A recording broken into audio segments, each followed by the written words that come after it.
So, episode 6 of the Experience Podcast. I'm your host, Xavier Counts. I always say my last name. I probably shouldn't. Welcome back, guys. So, shout out to the Conquer brand, repping it. Oh, you got another one on? Yeah, bro. It's the long sleeve. Man. It's a good quality t-shirt, and he's a very, very cool dude. So, shout out to him for making really good clothing and staying true to what he wants to, what message he wants to bring when it comes to that brand. So, the Conquer brand, check it out. Now, this Experience Podcast is produced by the Third Eye Society. So, today it's I'm very excited for this episode, but at the same time I'm scared. Yeah, I guess I'm scared. I'm admitting to that because it's a very confrontational topic. Yeah. And it's it's a little bit scary of the dots that I'm putting together, but at the same time I feel like everyone should be aware of, one, the information that is available to us, two, what is, I don't want to say actually happening, because I'm not saying I know the truth. I'm saying I have information, and it's fact-based. It's factual. So let's get started. Now, the point of this podcast is to branch out of fitness, health, and the main stuff that I usually do. And another reason why I started this podcast is to put out information on neurology, so neuroscience, specifically neuropsychopharmacology, which is a pharmacological way of dealing with mental illness, dealing with consciousness, expanding consciousness, researching consciousness, and seeing what we are capable of as a human species. So I'm going to be going to Syracuse University, hopefully, this year, and I'm basically preparing myself to start that. And this episode is diving into subjects within neuropsychopharmacology and also some dark truths of history. And history does repeat itself, but at the same time, we should be aware of the history so we don't repeat it. It's inevitable. Exactly. It's going to happen regardless. Bring that mic this way. Oh. Just not pull it from the back. Oh, pull it this way. Yeah, there we go. Yeah, and then you can bend it down too. And I'm not cutting anything out. This is raw. I'm just not gonna disservice you guys with a bunch of edited. I don't know if I said that right. A bunch of information that's just straight up an edit, like a video that's just. It's not that I don't like that. I want to put out raw information and raw material. So, first off, I don't even know where to start. I'm fucking nervous. You put a whole bunch of shit in front of me. A little too much, man. No. Like it was. I don't know if you guys can see this. Man, I just have. He threw the book at me today. I'm just like, dude, it's crazy as hell, but like, it's some real shit. So like, let me just start off with. This is. I know this sounds cheesy. Everything comes down to love, honestly. Like at the end of someone's life, at the beginning of someone's life, any kind of moment, any kind of memorable moment, there's always love involved. And honestly, this is coming from a feeling of love, me trying to help everyone that I can. So, past the hippie moment, I'm talking about shrooms again. Yes, I'm talking about shrooms. Psyllicybin. I'm talking about psychedelics, acid, LSD. I'm talking about psychedelics because it has a history of being demonized. It has a history of being criminalized wrongfully when there's substances that are not Schedule 1 of the DEA that are used. And, people should just be aware of the information, the actual information, the scientific information, not the political information. So I want to start it off by showing you guys this. Now, a brain enhanced by psilocybin, or a brain engaged. Active. Active. There you go. Thank you for giving me that term. So an active brain on psilocybin. Now you see the lines. Now I didn't know this until through my research. I thought psilocybin, or just, so what the lines are, I always thought psychedelics opened up more of your brain. I thought they expanded the brain. What they actually do is they increase the connectivity. Yeah, they stimulate it. They stimulate the connectivity that never happens when we're sober. Yeah. That never happens in just a brain that has never been introduced to psychedelics. So just to let everyone know, I'm not influencing anyone to take them. I'm not suggesting that to do anything illegal, to take any kind of substance. This is all educational information. But this is just notes. They don't turn on the mind. They turn on the neural pathways they usually would not be engaged. Right. So the default mode network. Now, what that is the default mode network is the part of the brain that stops the one side of the brain communicating with the other side. So the default mode network is shut off when you're on psychedelics. So it allows more connectivity and more areas of the brain to communicate. So in turn, you have a different perception. You have a different way of looking at things rather than the monkey brain that we are constantly making emotional decisions on. So I'm gonna stop talking for a second. So psilocybin, how do you feel about the future? Where do you see or just psychedelics in general? Where do you see it going? Psychedelics as like a whole, man? Yeah. I don't know. Hopefully, honest to God, I hope one day they overrule every drug there is possible. I hope the world can actually come to an agreement and want to expand consciousness. Yeah. And want to be smarter instead of just dumbing ourselves with all this feel good stuff. Like all this, it's nonsense, bro. It's literally not. It's like we're still fighting ourselves, man. Yeah. Literally still sitting here when we could be this whole conglomerate of people that can just move. We could literally shift everything, right? And be progressive. Yeah, man. Yeah, and it's all about growing. It's all about love for one another, and it's all about moving forward from the shitty past that we have. It's not social Darwinism anymore, man. Nah. And it is now. It is. I mean, it's still. Don't get me wrong. Survival of the fittest is definitely still how we get down. But what if it wasn't, man? Damn, that's a good point. What if survival of the fittest is the reason why we're in this mindset? Social Darwin, bro. So fucking Darwin. Gotta love that guy. You gotta love him, but at the same time, goddamn, it's bro. Man, he really taught us to kind of kill ourselves almost. Yeah. It's like survival of the fittest. It only works in the wild if you're an animal. We're only animals so much. You feel me? If it's the survival of the fittest, who's the fit at the end? It could be just one person. Like if you're in a situation, it's the survival of the fittest. You have to eliminate everything around you. So why not be a collective and see how you can? That's an amazing point. But who's the collective right now, though? The collective, just put it. The collective. You could just put it out there like they. Our decisions are not made for us. Let's just say that. It's crazy, man. Yeah. And they have their collective already. Like that, they want to keep it like that. They don't want to go nowhere else. Bloodline and shit. They got a whole bunch of history, so they figure out a way to just. Let us be ourselves. Yeah, that's a good point. We'll kill ourselves eventually by going crazy enough. Social Darwinism. Yeah. Sorry, guys, if I ever mispronounce anything, it's because I literally have a stutter when I get nervous, when I get stressed out. I have a stutter, and I'm not intelligent. So I apologize in advance. So to just continue with what we were talking about, depression is a huge thing. Excuse me. Now, especially with what's going on, people don't have jobs. People are honestly destitute in their situation, which our government is trying to alleviate, especially with the new stimulus bill that was passed. But when it comes to depression and actually dealing with the mental illness,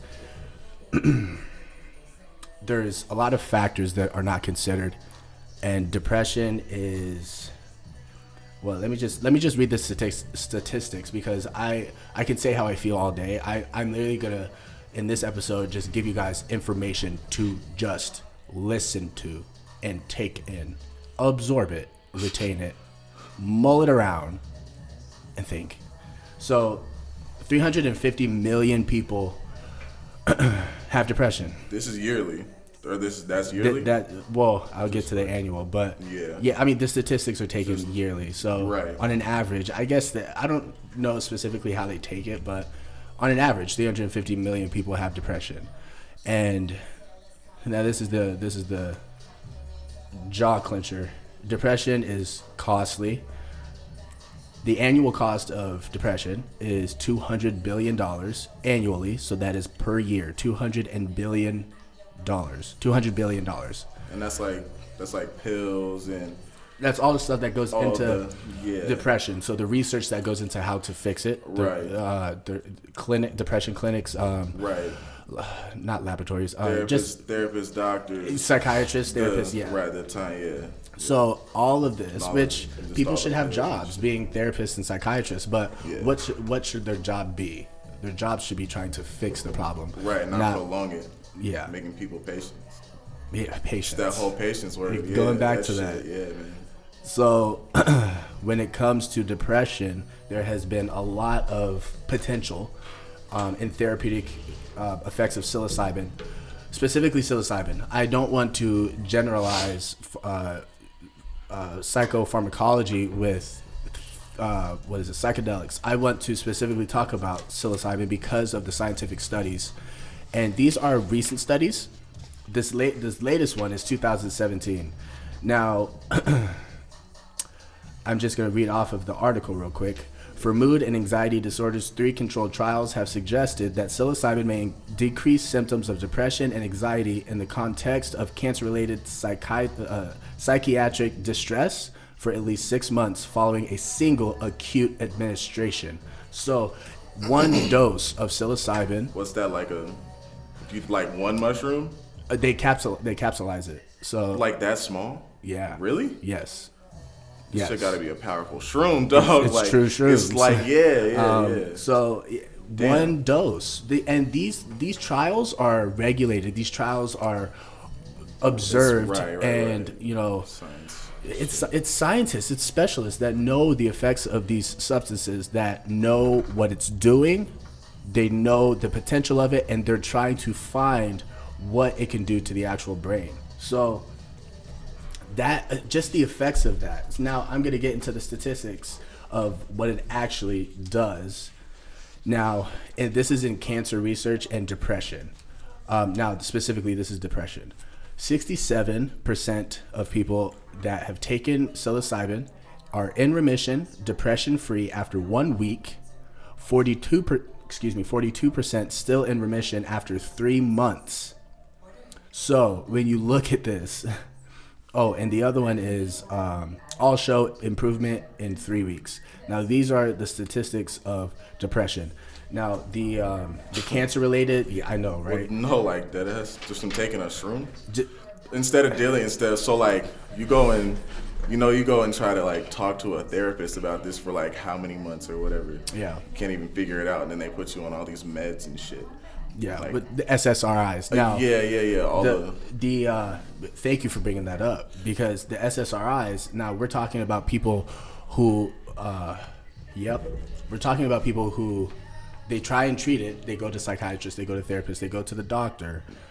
They try and treat it with SSRIs. Just regular therapy sessions first. Then they have they diagnose the person, and then they have a diagnostic, I guess is the term of medication. So a prescription.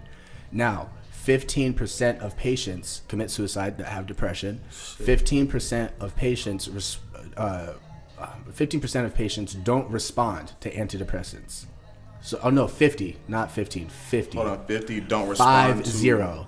I think when you were writing it down, it was. I think it was 50. So let me go back. It's 50. So 50% of patients don't respond to antidepressants. It means the shit doesn't do anything. Doesn't do anything. And then the 20% of the 50 don't respond to any treatment at all. So like, so you could tell me what the hell is an SSR? What is it? Serotonin reuptake inhibitor. What does that do? So an SSRI, basically, it can get very foggy in the definition of it, but It's like in layman's terms, because I'm a fucking in layman's terms. normal. Okay, it's a serotonin reuptake inhibitor. So the serotonin is the feel-good molecule of the brain. Right. So it regulates that receptor. So it doesn't allow the serotonin to raise, but it doesn't allow it to lower at the same time. Now, I'm not a specialist. I'm going off of my knowledge. Zoloft, which is what my sister is on, Annika. Right. It's not working. It's this, and yeah. I have articles more than this at home about a different type of seizure that my sister has. And this is another reason why I'm going to neuroscience. Is my daughter, my sister, and myself, of course. But shit, me included. and might as well throw my crazy ass in there too. But the antidepressant, it's with certain people, they don't look at the psychological. Right. The psychological issue, which could be trauma, it could be just a chemical imbalance. They just give them an SSRI and not trying to find what the actual issue is. And that would just in turn make it worse. It's a Band-Aid over an issue, which it just basically not turns your brain off, but it doesn't give it any room to improve itself. It would drive somebody crazy taking all that shit, and then like people commit suicide on SSRIs. No, like you just said, what's that number again? How many at least? 15% of patients commit suicide. No, that's almost like 100%, right? Like 15% of people. That's a lot of people. That's a lot of people to commit suicide. Like and taking population right now, like 15% of the population, like just. It's a lot. That's a lot of people. But it's 15% of the clinical trials. Of the clinical trials. I get it. I'm over-exaggerating. But still, like, this number could be vastly... Yeah, dude. Like, you have no idea. You have no idea the amount of people that probably do have, like, depression or... Exactly, and they just deal with it. That's like I don't know. I honestly want to believe it's way more than that, and that's just like a certain area. This is... Like 350 million. No, there's like billions of people in the world that we don't... We're not the only country that suffers from depression. Oh, yeah. Dog. But at the same time, they have other ways of handling it that we don't. True. Our ways of handling it is alcohol, cigarettes. Barbaric as fuck. Yeah. So SSRIs they have their use, but at the same time, there should be other avenues investigated. So back to, because I don't want this to be too long because it's a very important message.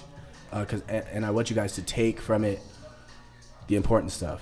So, placebo too. Got to mention that word. Like placebo. What's a placebo? By like just to throw that out there. What is that? Placebo is like, let's say in a clinical trial when they're researching psilocybin. Let's say they give you a capsule. They say it's psilocybin, but it's sugar pills. Right. So it's not the actual substance. It's a placebo effect. So there's no real substance. So they look at the reaction with no substance. So they see what the reaction is versus someone on the actual substance, and then they compare it to see what actual effect it has. Oh, okay. So that's the placebo effect then. That's the placebo, yeah. Gotcha. So it's sugar pills. Right. Long story short, now, doesn't do anything. the placebo in these research trials are drastically lower than the psilocybin. Now, usually placebo is close because the mind is very powerful. Yeah. And you can, whatever you think, like honestly becomes reality. Like, it becomes reality. Point? That's the point of a placebo, right? Exactly. To pretty much try to trick yourself into thinking. Exactly.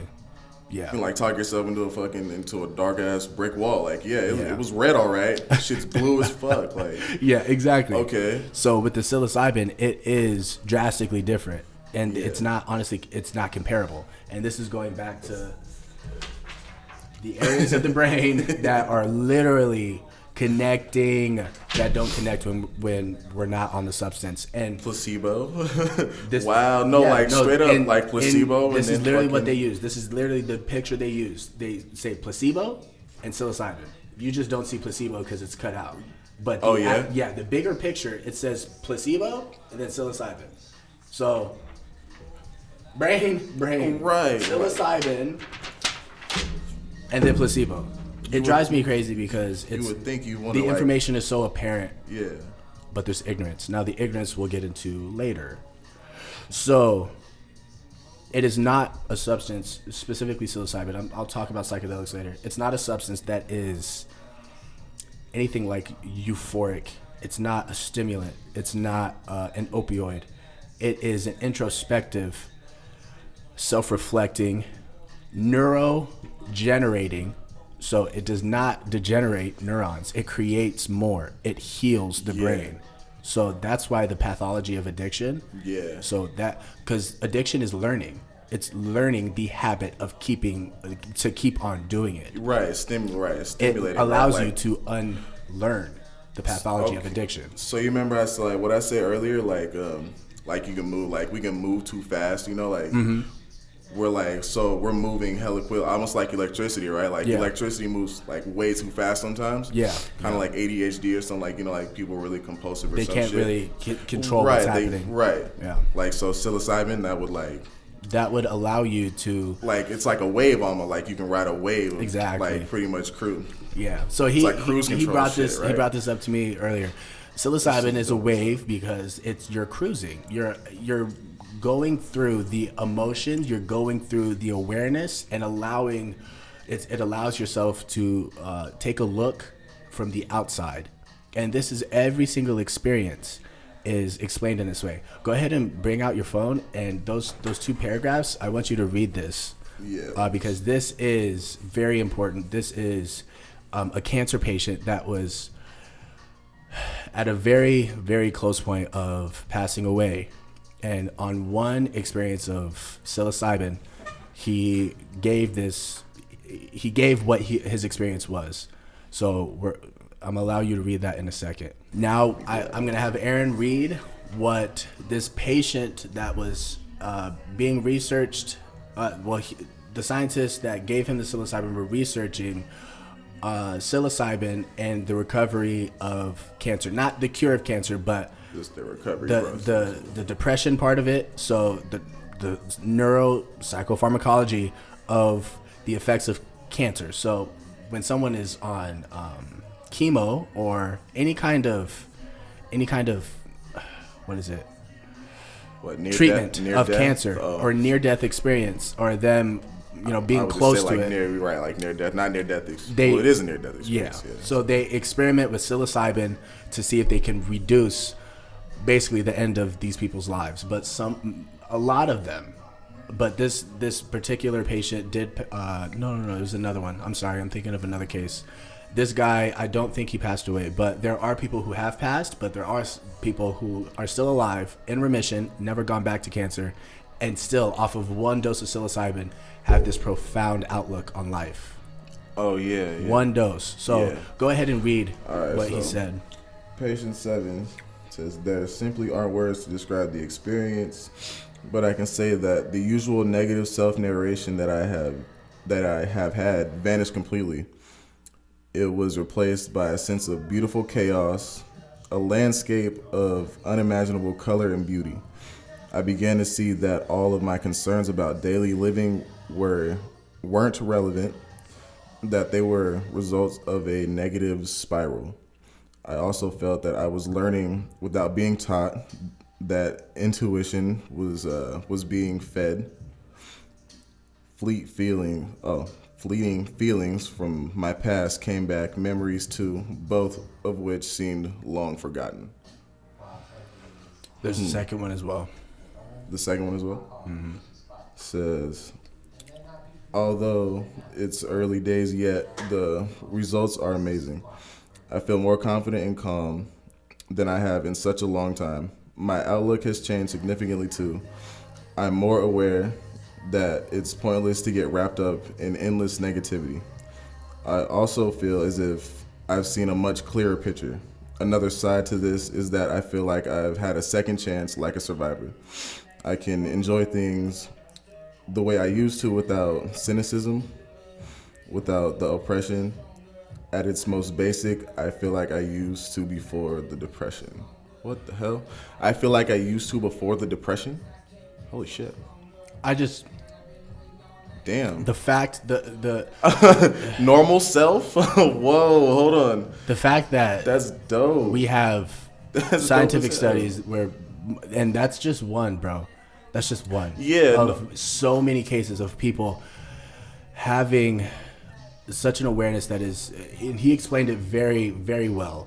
Other people can't. They get to the point where they're like, I can't really explain what happened or what I experienced, but I have a different outlook. That's the conclusion that they all come to. I have a different outlook of what I felt before. Yeah. And that's, a lot of them accept death easier. So there's one guy who did pass away, and his outlook was so much more positive than before because he knew he was dying. So but he just... like 2 days before he passed away, the neuroscientist that had his case came in, and the neuroscientist was started to cry because he knew that he was going to pass away, and the guy was telling him it's going to be okay. He's good. Mentally, Bro, he was fine. He was fine. And that guy talks about, I was accepting of death because of the transcendence of my soul. Yeah. Oh man. The transcendence of my soul. You sent me this shit too earlier. Psychedelic. Yeah, psychedelic. The meaning of psychedelic. Go ahead and explain that. So psyche equals mind and soul, which comes from, I believe it's Greek. Yeah. So it's soul revealing. Yeah. Soul revealing. Oh people. no! Oh, that's the whole psychedelic means soul revealing. Yeah. The delos delic, to reveal. So mind, soul, and then to reveal. So that's a psychedelic. Yeah. That'd be soul revealing. Yeah. So it's the fact that's that dope. It's amazing, and the fact that we have this information and it is not being implemented as much as opioids, as chemo, radiation. Yeah. All of these treatments and pharmacological ways of dealing with illnesses are toxic, where it comes back to these psilocybin experiences. What does it come down to? He literally explained it. Love, acceptance, and an awareness that can't be explained. I feel like psilocybin would low-key like not waste your time the way the other ones do. We need people need our time wasted. They need our time and our money wasted. Well, like the average human, we're not living more than. But you're exactly right. Psilocybin cuts the corners and fixes the shit. Dead ass. Why don't we want our shit fixed? I live for a whole like 80 to 100 years. We might barely even get that. Like seriously. Yeah. Average average life is getting cut. Yeah. Like it just seems to be like dwindling.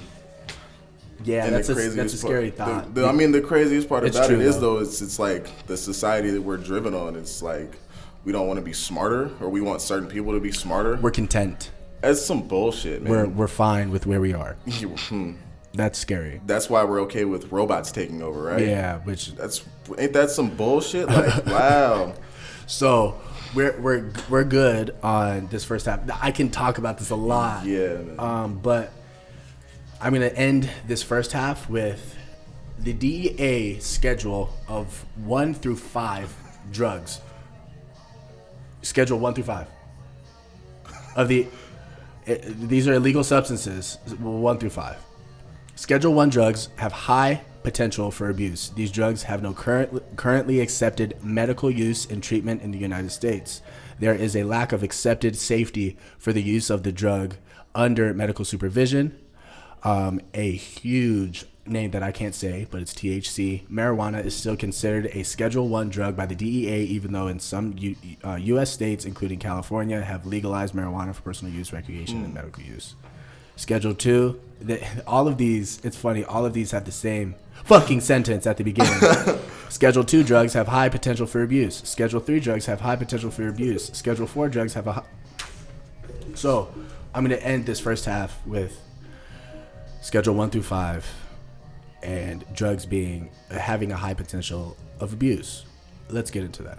Okay, so I have to say on the record, like I'm somebody, I have to say this. Everything that I am saying is factual. Everything that I'm saying is not biased. It is a person looking at information and coming to a conclusion. So a conclusion is a factual base as much as I can. I am not political. I feel like everyone has to be at this point because of what is happening. I look at information, so I am not a Republican. I'm not a Democrat. Yeah, neither am I. I'm biased. Honestly, I do vote. I'm not going to tell people who I voted for, but I'm in the middle. I am not one-sided at all. So I'm talking about the prohibition of drugs And when did this not first happen, because it probably happened before this, but when was it apparent? So in the 1800s, I think it was the late 1800s, I think it was the 1870s. Yeah. Opium, which is the opioid, so you know, Percocet, oxycodone, hydrocodone, Vicodin, those are opium-based drugs. That is heroin. Opium is heroin. Straight up. If anyone didn't know that. Didn't know that. Taking a heroin base. So opium comes from the poppy seed. Now, in the poppy fields, where Asia had the poppy fields, opium was used in the late 1800s for middle-aged Caucasian. Now, this is statistics, and you can research this. You can Google this. Middle-aged Caucasian women were using it for depression, anxiety, menstrual cycle, I think menopause as well. So they were using that. It was not criminalized because no one wanted to lock up innocent Auntie Nancy taking care of her baby. You know, well, I don't want to be tenacious, but whatever. I'm just looking at happy-go-lucky fam. She's in the house like this, stuck. No. She's good. We don't have to worry about her, right? She's fine. No one was gonna lock up. Not gonna say a word. Exactly. Husband at work. Go ahead. I'm sorry. No, you good. No one was gonna lock up Granny. But keep her high. Once the Asian culture brought over opium, and they would use it after they worked in the fields, they would go home, see their families, smoke opium because it was a part of their culture, right? And then go to sleep. Wow. So it was a relaxing substance. Now, what were the United States using it for? Relaxation. What were the Asian culture using it for? Relaxation. So it was criminalized. Opium was criminalized because a minority group came in and it could not be regulated the way they wanted it to be. Wow. It wasn't fiends. It was a culture that had that established already. But it was established here and not criminalized. Right. But an outside people all of a sudden come in. Now, of course, we have to be wary, but at the same time, we have to look at the facts. And was a prejudice involved in the criminalization? That's just a question we have to ask ourselves. Keep that one open. No, definitely keep that one open. So that's the first one. The second one is, this one's kind of hard because I have to take my emotion out of this.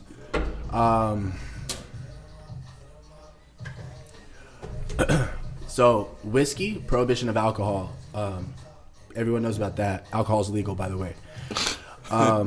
So prohibition of alcohol happened, and then African American slaves were using whiskey. Now they were prohibited to using whiskey, so they resorted to cocaine use. Oh, drugs. So once they found out they were using the substance cocaine, there was an article of the New York Times. Go ahead and read that article. The name of the article. Oh man, this is a good one. Oh my god. Now this is stuff you can look up online. This is stuff that is information that is available to us. It says Negro cocaine fiends are a new Southern menace. So menace. Fuck you talking about? Well, I'm all right. No, I got patience. I got patience a lot. Menace is an interesting word. That's a very interesting menace. Why? Hold on. Let's define menace, right? Yeah. Just like real quick. Menace. Definition. Go ahead. A menace, a person or a thing that is likely to cause harm, a threat or danger.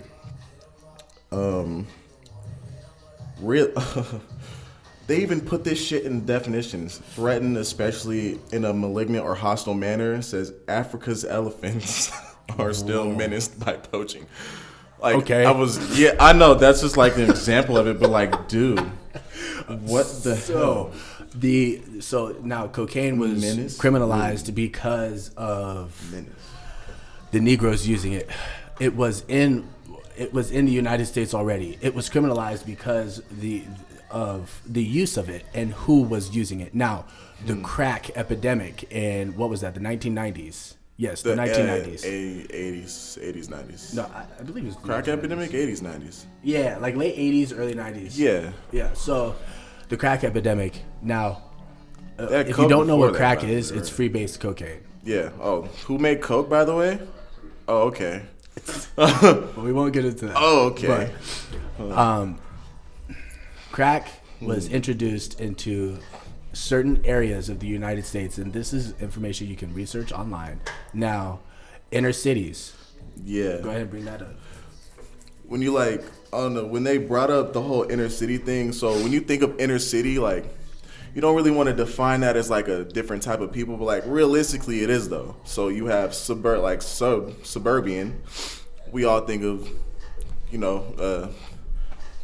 it's white people, dude. It's white people. It's suburbia. It's upper. class. Okay, I'm sorry. Let me use my words. Class. Upper class. Okay, it's upper class people. At the end of the day, you feel me? Yeah.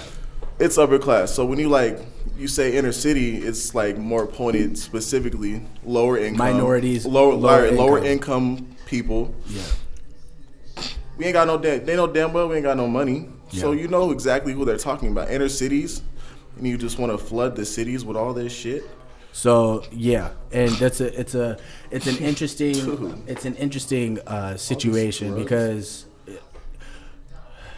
it was introduced into a certain demographic. Now let's talk about addiction. The definition of addiction in our society has been wishy-washy in psychiatry, in psychology, in science in general. What is not looked at, now let's say we have two people here. We have one person who is poor, who really has nothing to look forward to but crack. But yeah, get high all the time. That's his way of healing. That's his way of escaping. He doesn't want to go reality. Right. He's not trying to go crazy living in shit because he doesn't have anything and else. He wants to feel good. What person doesn't want to feel good? Now, I'm not justifying anything, but you have that person. Now let's have a person who has money, has their shit together, really kind of doesn't have any worries. Let's say they use drugs. Does anyone talk about that? It's not crack though. It's not crack because it's the actual substance. It's the real real substance. They would be doing the actual. Exactly. And cocaine was a rich person's drug. Honestly, when it first came out, it kind of still is low key. Wow, right? Wow. We have stepped on drugs that are being introduced into the societal group of a lower class citizen, which does not know the actual science of the substance and does not know what they're actually getting. So you have upper class, middle class, who may have more access to more authentic, more organic substances. Now, because they're making it. They're literally making it. Because they're making it. No black person on earth just came up with crack, dude. It didn't happen like that. Yeah, slaves don't have chemistry labs. Nothing. None of that. So now let's bring up psilocybin again. Now there's no case of psilocybin killing anyone. There's no case of psilocybin or anyone taking psilocybin harming anyone. When you take psilocybin, you're not harming anyone around you. When you take a substance and you harm somebody or you are harming your loved ones because you're addicted, it is because of the psychological situation that you're in. It's the circumstances. It is not the drug itself. It's the chemical, right? It's the you said they stepped on it. They shit. Legitimately fucking put shit in there, and exactly, it's not in tune with the body. It's not the actual reaction if you took the pure substance. Right, it's not going to ever be in tune with the human body because it's a man-made chemical. Exactly, I feel that. Even man-made chemicals at a certain point, if you just have straight shit, that's what they use in research studies. The actual substance. They're not using stuff off of the street that only minorities have access to. They are using the actual chemical and molecular makeup of these substances. Psilocybin is not.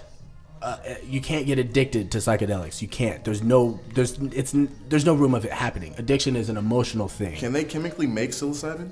I'm sure they can. Yeah, it's just so readily available. In nature, you can. That was my whole point. Like, the fuck would you go and Yeah, they just. gonna I'm pretty synthesize. sure they just. I mean, I know they can synthesize it. I'm sure, but like, why would you? From my research, it's easier to extract specifically the psilocybin from the mushroom than rather making it from scratch. I mean, No. I'm saying like Kim. I'm saying like a scientist like making, combining shit, thus making psilocybin. I'm saying. Oh, I see. Yeah. Probably, but why risk an effect when you could just have the real shit? Yeah. But if I was a scientist, I'd be making cocktails and shit. That's what scientists fucking do, right? Like, that's what they do. It's all the pills and shit that we fucking take anyway. Like, exactly. They're not just gonna give us the pure. No. And then even extracting the psilocybin, there's more to shrooms than psilocybin. I feel like. Yes, of course. You feel grounded. Definitely. I don't know. There's athletes use it, bro. Do you know the UFC is using it? What? With their athletes, shrooms, psilocybin. They're using it. Joe Rogan said it on his podcast. Oh yeah. They're using shrooms in recovery for athletes. That's dope. Superhuman people that can't do your regular person can't do what the fuck they do, and they're using this for recovery. Joints, muscle, everything. Right. Anyways. Wow. Yeah. Fuck icy hot, right? Give me fuck Tiger Balm. I want to dude, right? Give me a blue cap. Straight the fuck up. Feel good. So stretch. I'll take a hot bath. Like, dude, could you imagine being a hot bath with fucking shrooms? Man. Chilling. So we'll need Epsom salts at that point. What is the basis of addiction and the prohibition of drugs is who is using it and who is perceived to use it. Now, I'm not even going to bring up the addiction of cigarettes, the addiction of alcohol, and opioid drugs. Let's just not even talk about that because everyone knows. So we have a scientific... No, I shouldn't even say that. We have a political basis of prohibition. We don't have a scientific basis of the distinction of these substances. So how can society now judge someone or have a prejudice off the bat? You're a drug user. Shit, you're a bad person. Immediately. But then it's like specific drugs, though. It's not specific drugs. So you can be on Percocet every single day and be a good person. But as soon as you take shrooms or acid, oh my God, you're a fucking dopehead. Like you're a crackhead. Yeah, you're perceived as a crackhead. Even people who have used crack, they're crackheads. That's where the crackhead, the term. So not cokehead, crackhead. Yeah, cokehead wasn't even used. You're straight up just a crackhead. Wow. Even when you take too much caffeine, people are like, "Are you cracked the fuck out?" Yeah, right. What does that come from? It's fucked up. They don't even say coked out. They say cracked out. Everything came from crack, bro. The distinction. Well, I won't say everything came from that era, but the distinction of drugs, the big part of it, came from the crack epidemic. And that was... Because it probably looked fucking bad. They look crazy as fuck. Dude, crackheads look insane. Literally making fun of Dave ourselves. Chappelle, like, bro. Dude, he made it look... Him and Chris Rock made it look bad, bro. But what else are you gonna do? They're comedians, so they have to. I know, but like people, this fucking literally don't know any better. It's the epitome of our dog. Yeah, it's sad. It's sad. Like, have you seen New Jack City, dog? No. Well, it has Wesley Snipes. Wesley Snipes. Has Wesley Snipes. Ago, bro. It's got Ice-T or whatever the hell his name is. Yeah. And it's got Chris Rock in it, bro. And it's just like... Is Chris? Oh, that's the movie where Chris Rock's a crackhead, right? Yes, dog. Yeah, and it's I've seen that long time ago. It blows you, bro. Like, but you will never. I don't know. Cokehead like that, really? You never saw. You've never seen White Suburbia trip out like that. But all of a sudden, like, crack, and then we get that. Fuck, dude. Yeah, and what the hell, the big bro? Thing of if you do it once, you're hooked. You're done. Yeah, has no bearing on anything. That doesn't happen, people. That doesn't happen. I can't even imagine being hooked on really. I've never been hooked on shrooms. It can't happen. Like, you don't have a euphoric feeling of I need to do. Like, never. You don't. You want. Well, you. I mean, you want to. You want to do it because you feel like you're. Well, you feel like everything else makes you sick.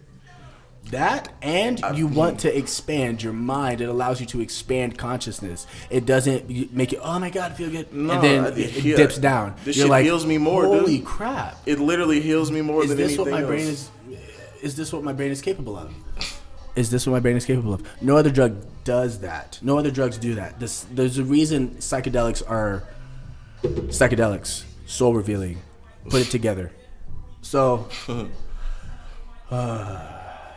now we're at the crack epidemic, we're at the crack epidemic in the 90s. Now the very controversial, I think I said that wrong in my story on Instagram. The controversial crime law, don't laugh at me, of 1994 by Joe Biden. Hold on, what?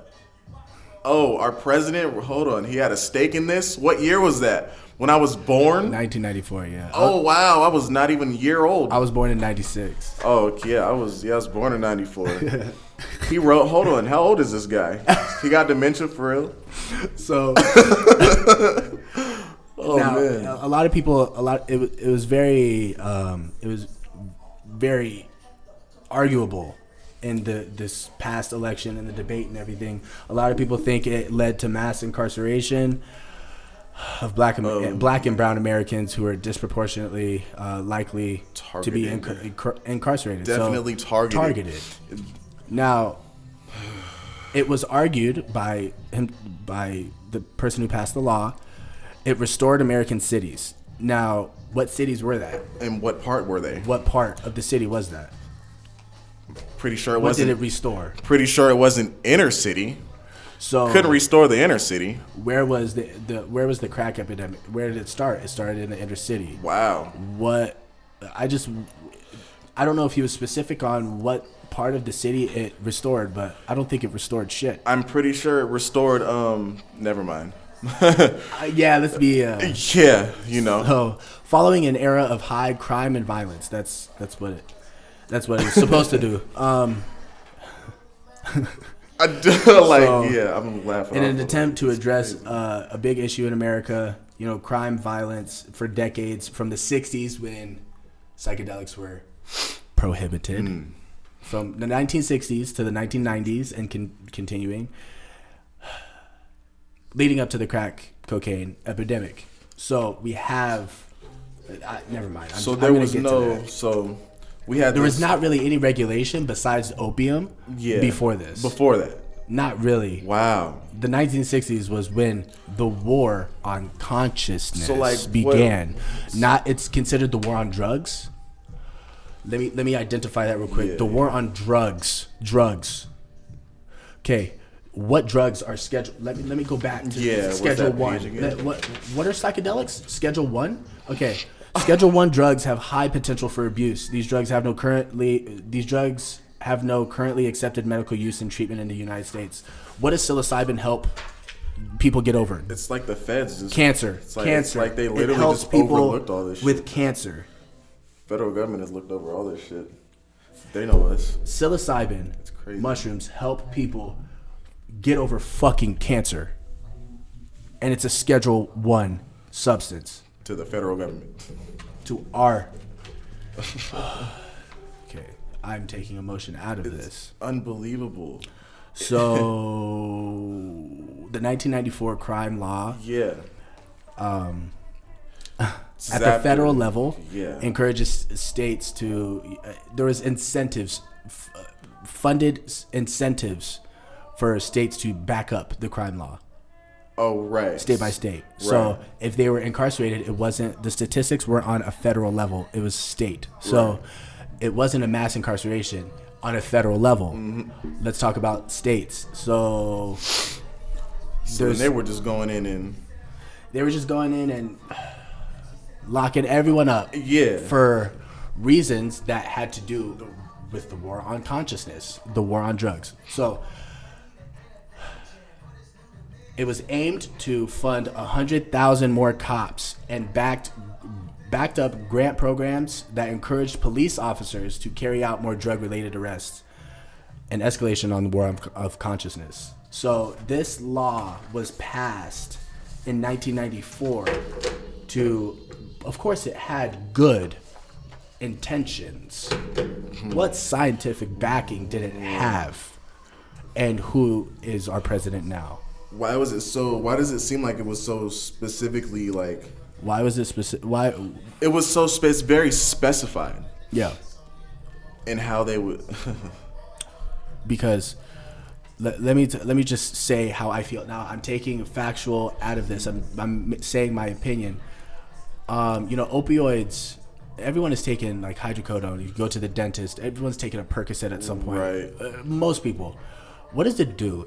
It deadens you. Inhibitor, yeah. It inhibits. Thank you. It inhibits. You float. You don't. It inhibits consciousness. It puts you to sleep. Yeah. There you go. I've never dreamed on, and I thought about this. I've never dreamed on any of those, right? Opioids. I've never dreamed on opioids. Yeah. Never. So this is not now of course heroin, like straight up heroin, is illegal. It's not opioids aren't a Schedule 1 substance that's illegal. Of course, there's other little subcategory laws that criminalize certain activities of like carrying them without a prescription, stuff like that. But what is actually being prohibited? Is it the effects of the drugs? Because there's a poison. There's a lot of stuff that's poisonous that people eat. Like there's a pufferfish that people can eat. Yeah. And if you don't cook it right, you die. You'll die. Yeah. Why isn't that a Schedule 1 substance? People dying from salads.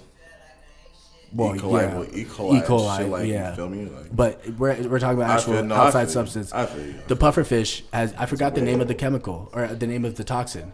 But why isn't that listed as a Schedule 1? Yeah. Now, of course, it's these substances are high. They have high potential of abuse. Okay, that's fine. What is abuse? It comes from abuse of drugs. It comes from an emotional, psychological standpoint, not the substance itself. Now, you can argue that your body will depend on it at a certain point. Yes, but psilocybin isn't that case. Psychedelics are not that case. Your body doesn't rely on it. If you take it, your body isn't expecting it at all, because the brain chemistry that it's targeting, it's not enhancing it. It's not giving it an outside source of serotonin, dopamine, shit whatever the goes case. with it. It goes just with it. Connects it opens with it. Connects up with it. Your actual Straight brain. Up. It's not giving an outside falsifying awareness.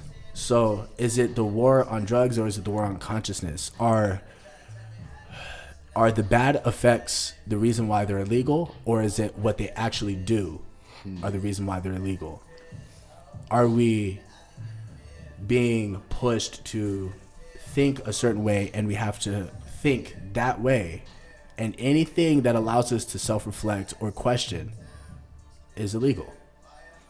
This is the conclusion that I'm coming to now, and the 1994 crime law is a scary thing because I wasn't even putting the war on consciousness and the war on drugs and psychedelics, I wasn't even pinning it to this. I wasn't even trying to have it coincide. But literally, when I was reading an article about the crime law, it associated the war on consciousness, the war on drugs, without me even thinking about it. And it made me put these dots together. Okay, since the 1870s, prohibition of drugs has started, from my knowledge. And how the distinction and the prejudice of the drugs and how that's going about is not scientific based. Yeah. It's prejudice based, it's politically based, and it's not supporting the progressive nature of humanity. It's promoting money making, big pharma.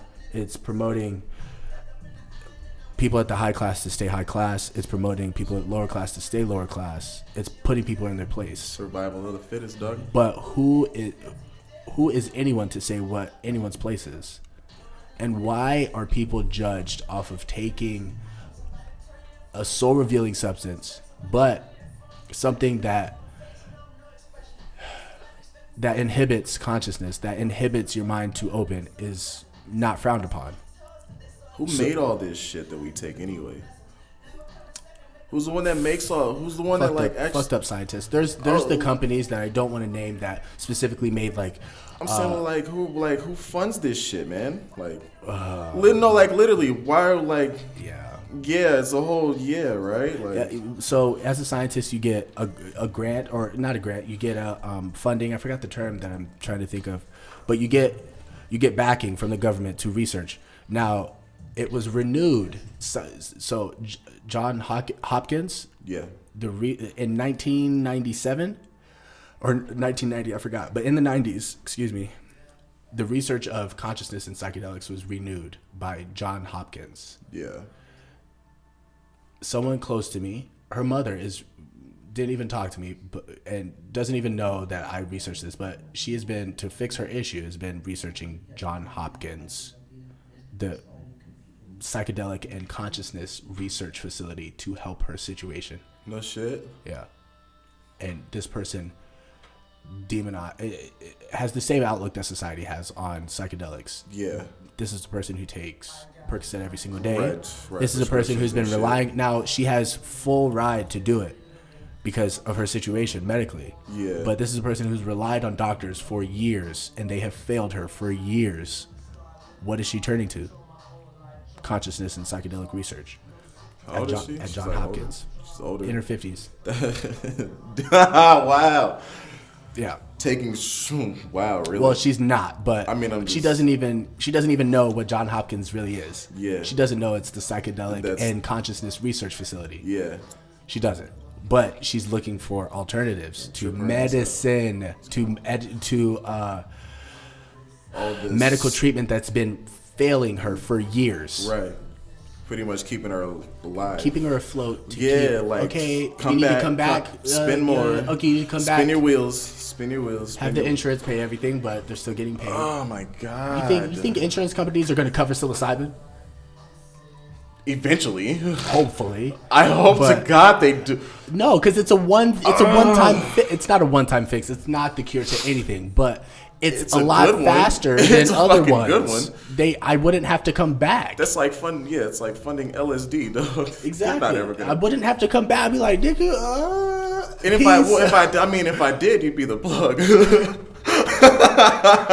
done. It's the only reason why I would come back to the doctor is because you're the source of the pure happiness, right? The pure, you can fix me, right? Exactly. That's what we're supposed to and have, through all this, shit. and the latest research that I have is 2020, and these are Hopkins is still researching it. There's other places as well, but these people, when they give them a capsule, they have therapists there to talk them through it. They have basically spiritual guides. We just call them therapists, psychiatrists, but they're kind of shamans that the Amazonians still use to this day. Yeah. People in South America, Portugal, Spain, all these drugs are legal, but regulated, and they have stuff in place to keep it from getting out of hand. One huge factor that I just forgot about: the criminalizing of drugs pushes it down to a black market. Oh yeah, huh? So now this is a point that I totally forgot to bring up. Fucking that shit kind of. And we both know about that shit. Yo, the black market. It's the only way we get. It's the only way we get it. Well, I don't get anything. I don't take anything. Well, I'm just no. I'm not we. I'm not saying like we, but I'm saying like the streets. I don't know about you, man, but I ain't doing that. I ain't doing it. Anyway. But I'm saying like on a street level, that's the only way that we'd even be able to get it. So how is that? The turntables. So we criminalize it, but marijuana was made legal and taxed. Yeah. Make $1 off that. We can't tax consciousness. The only thing that the powers that be can do is criminalize it and keep it where it is. Because that's the only thing they can do. Because as soon as it's regulated, as soon as everyone is aware of holy shit, it's out of their hands. As soon as everyone is like, okay, there's something bigger than my mind. There's something bigger than just my shitty life that I experience every freaking day. Yeah. There's light at the end of the tunnel. Holy shit. No, the powers that be can't have us see that. So, in turn, the criminalizing of drugs makes it more violent. The criminalizing of drugs makes it worse. There's substances that are being mixed in with other substances because they're in the cartel's hands. They're in criminals' hands. So you're criminalizing it, but putting it back in criminals' hands by criminalizing it. So you're bass backwards, dude. Come on, dude. For money, dog. No, I'm not gonna say the American dream, but like, it's like the circle of life over here, man. We pretty much take it away from the streets to circulate it back into. Circulate it back in the way they want to have us perceive it. Okay, fuck. My brain hurts. Like every podcast episode, my brain hurts. I want to be a pioneer of consciousness. I want to be a pioneer of love and people being aware that they aren't bad people. They aren't bad people for taking substances. That drug users are not criminals. Whatever drug users. Like that whatever label. It's perceived a certain way. So you're everyone out there, you're fine as long as you're not hurting anyone. As long as you're okay. Like don't hurt yourself. As long as it has a positive effect on your life and it's not affecting anyone in any kind of negative way. There should not be any kind of judgment. There should not be any kind of prejudice. Let that shit flow, man. Let it flow. Everyone can be who they want. Ride that wave of psilocybin, bro. No. Well, and I'm not even saying this on a psychedelic level. I'm saying this. I know you are. I'm saying just in general. We need the information to be readily available to us, so we are aware of what's in front of us, and we have our own minds. We have our own control, and we don't know that. Give us more choice. We have the choice. It's just if we make the choice, we're afraid of what the outcome is based on outside perception, and that's been years since the 60s of people hiding use of drugs that aren't really harming anyone. Right. But opioids have places where you can go and get off of it. Yeah. They have like methadone clinics and shit, like all that. Of course, the opioid wars or the opioid epidemic. It's not as serious as It's very serious. It's not serious in the way that you think. It's because people are destitute in their lives, and that's why they abuse them. It's not the substance itself. Going back to that, so I can literally talk about this shit for hours. Is there anything else that you wanted to add? Man, I don't know. Keep learning, man. That's all I'm gonna. Just keep learning and keep your eyes wide the fuck open. Don't trust everything you hear, bro. Even what I fucking say, question what the fuck I say. You're supposed. That's the whole point of this shit anyway. Question all of this shit in the first place. Yes. Expand your mind. Keep thinking, man. And there's a reason I call it the Experience Podcast. I want you to experience life. I want you to experience my mind, so my thoughts, which are crazy and a lot. Yeah. So to the experienced listeners, please keep listening and gain more experience to be the best version of yourself, and just know you can have an open mind. You can have a circle of crazy friends just like him. I'm one of them. Right, exactly. And they'll make you feel just fucking fine.